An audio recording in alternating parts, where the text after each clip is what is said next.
Welcome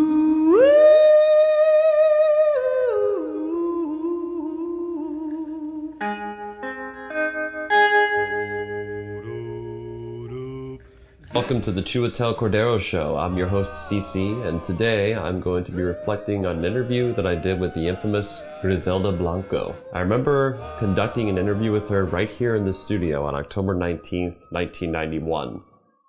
The interview itself wasn't going to be too long, but as you will hear, even my planned interview was cut a tad short. And today's guest with me is known as La Madrina, the Black Widow, the Cocaine Godmother, the Queen of Narco Trafficking, and, of course, the Queen Pin of Miami. Ladies and gentlemen, the guest with me right now is, of course, the one and only Griselda Blanco. Griselda, welcome to the show. Thank you so much, Cece, and thank you for such a wonderful introduction. Now, time is money, so if we can make this quick, thank you very much. Yes, with the pre-approved questions, of course. You know it. Yes, I only have 3 listed here, so we'll go ahead and get started. Between the ages of 13 and 20, you were completely on your own in order to survive. Now, what compelled you to go on your own? At 13, no less. Excuse me 1 second. Yes, of course, Griselda. Hello?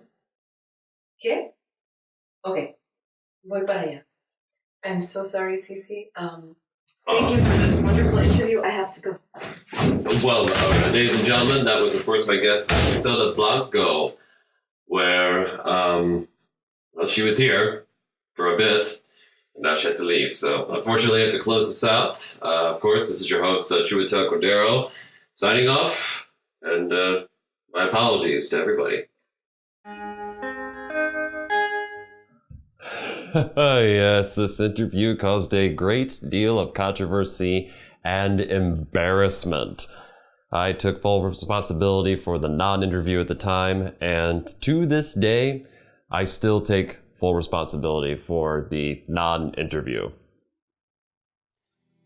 As I reflect, I wonder, what if we actually did get the chance to talk? What if the interview actually happened? In an alternate universe, I'd like to think that this is how it would go down. What if history's most controversial figures and corporations spoke freely and without care? What if the truth about these nefarious individuals and organizations were brought into the light? What if we knew then what we know now? In this alternate universe, we make some shocking discoveries. Disclaimer: the following contents may be disturbing to some listeners. Hello and welcome to the Chiwatel Cordero Show. I'm your host CC, and today my guest is known as La Madrina, known as the Black Widow, the Cocaine Godmother, and the Queen of Narco Trafficking, and also the Queen Pin of Miami. Ladies and gentlemen, my guest today is the one and only Griselda Blanco. Welcome to the show, Griselda. Thank you so much, Cece, and thank you for such a wonderful introduction. I really enjoy being called a queen. Absolutely. Before we get started, I brought you a little gift. Oh, you did? Enjoy. Feel free to try it out now. It's my God. Our best stuff. Oh my God, it's a tiny baggie of, well, Colombian product. It's not tiny. Would you like some more? I apologize if I offended by phrasing. Baggie. It's a baggie. It's a baggie. Thank you. So ever so much. You can try it now. I would like to hold off until maybe after the interview, perhaps. Okay. It's funny. I might join you. Yeah, it's funny. I had a representative of a player come in, would just straight up start crushing it and just come start together and everything like that. And I thought, I never thought that would ever happen again. And somehow it just finds its way back to my studio. Well, maybe you should try it out. You're really missing out. I would love you as one of my clients, by the way. But this is free, on the house. Thank you. Much appreciated. I think we'll start with the questions about that. Sure. Because I don't want to take up too much of your time. Of course. Well, time is money. Thank you. Absolutely. So we're going to go back to when you were 13. Yes. You had you had left home completely on your own in order to survive, and this period went from 13 to 20. That was when those are the age, it was the age range where you were completely on your own.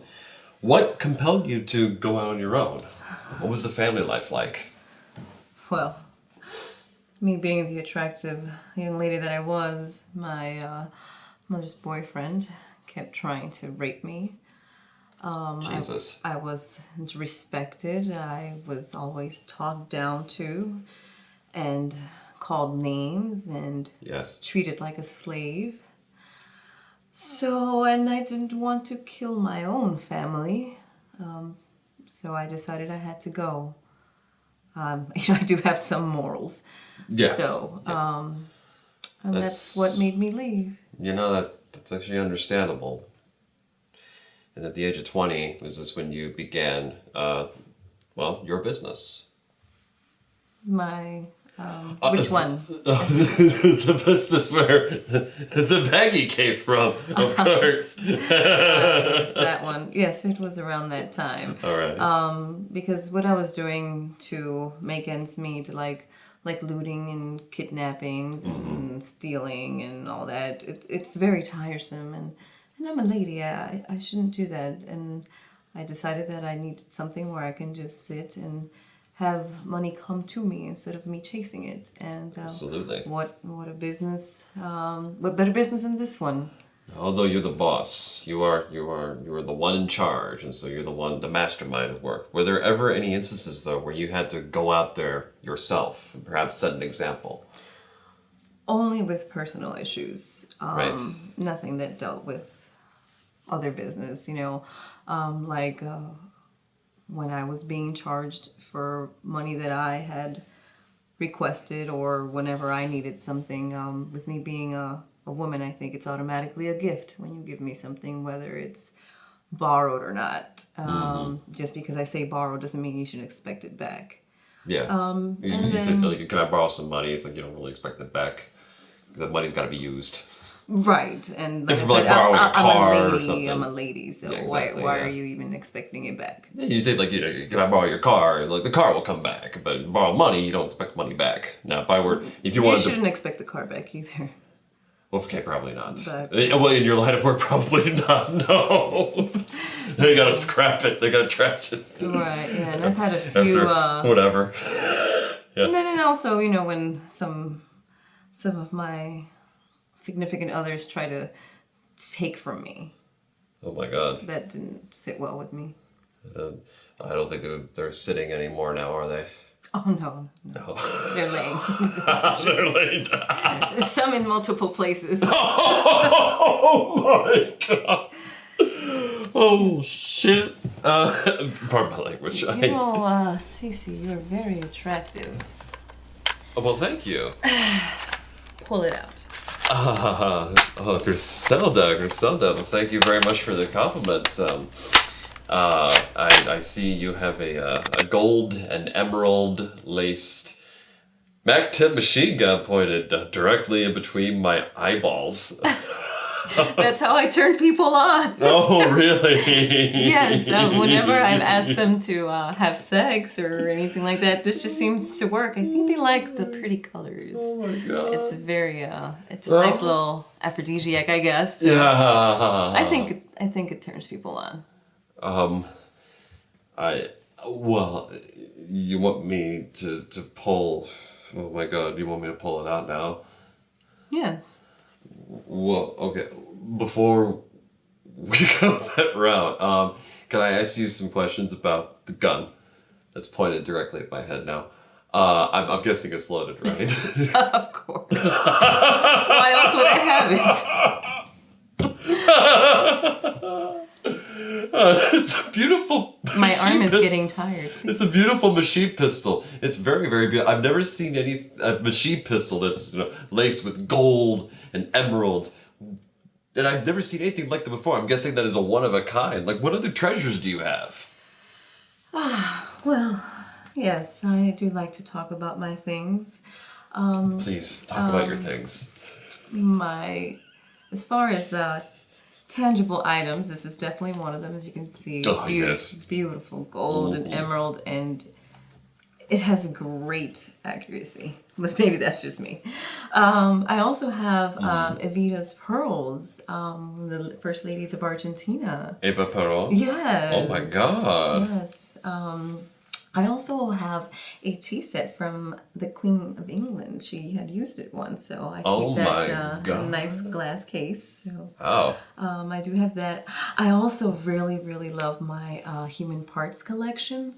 I have just a bunch of fingers. That's usually better because they take up, anything else takes up a lot of space. I only keep a few heads of the people that hurt me personally. You see this ring right here? Yeah. It actually was on one of the fingers on one of the women that we had killed. The blood cleaned out nicely, but it's so beautiful. And women, we love jewelry. Isn't it beautiful? But also, things that aren't tangible that I love having in my possession is the fear and the respect people have in their eyes and in their hearts when they hear my name. Like me right now. Oh, stop. You're too kind. Also, I do love the loyalty that I have with law enforcement. They make my job so much easier. Can we talk a little bit about the law enforcement?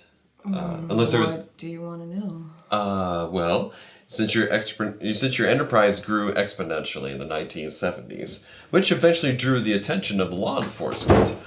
Hello, Poya. Oh my. Just wanted to come in here real quick and say hello, CC. Hello, Pablo Escobar. Yes, the one and only. Oh my God. Pablito, Yes. 2 things. Yes. Number 1, let this be the first and last time you interrupt me. Oh, I am so sorry. You do not want to make the list of my lovers I don't- that are no longer I don't living. want you to be mad at me. And 2, this is not helping keep our relationship a secret. You're right. What? I interrupted something important. And now, Mr. Escobar. Pablo has to go now.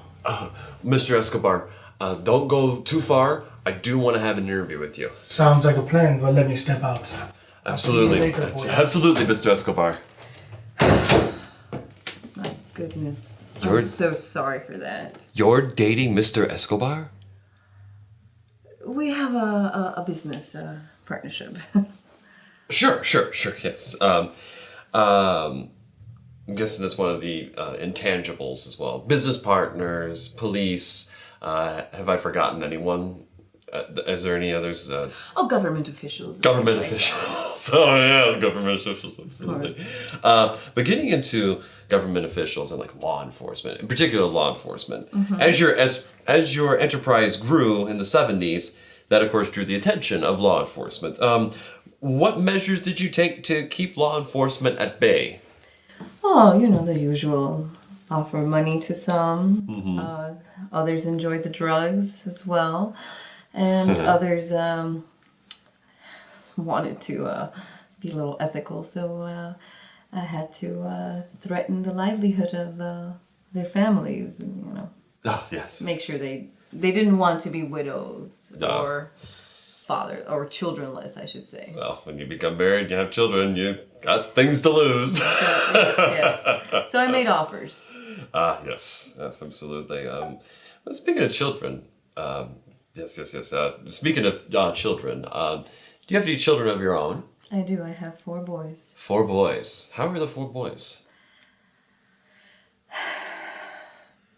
Well, unfortunately, some were taken from me, and they're no longer here. It's very sad. I'm sorry. I'm sorry too. I wish they were as smart as I was. Maybe they should have gone to school and learned stupid things like reading and things like that. But I wanted to make sure they knew the business because money rules this world, not books. So, yeah, I'd rather not really talk about them too much, but... Oh, absolutely. We can definitely change the subject. Okay, thank you. So, I see you've got that gun What's it at my head again? Just wanted to see if it turned you on. And I think Well, right. if I'm not turned on now, I'm sure I will be eventually. Yes. Can you pull it out? I don't have a choice, do I? No.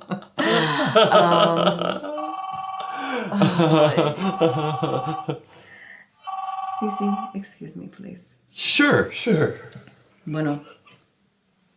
¿Sí? Está bien, ya voy para allá. Adiós.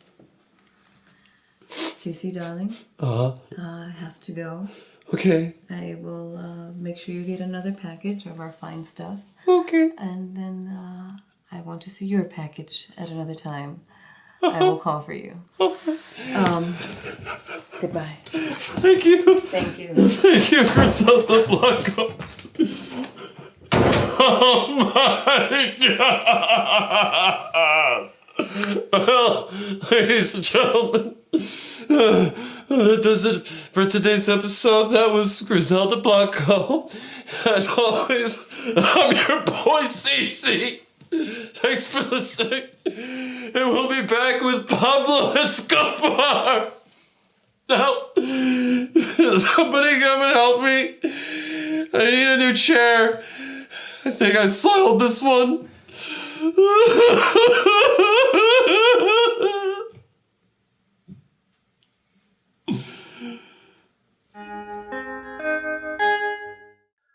Well, you have just heard my infamous interview with Griselda Blanco, where it ended with me needing to replace my chair and fumigate the interview room due to my unfortunate evacuation. I was, of course, stunned when Pablo Escobar briefly crashed the interview, but also found a golden opportunity to talk with a legendarily notorious figure. My ambitions resulted in him being the next guest on the Chiwatel Cordero show. And as expected, it went unexpectedly. As always, this is your man CC, and thank you all for listening. Zoo.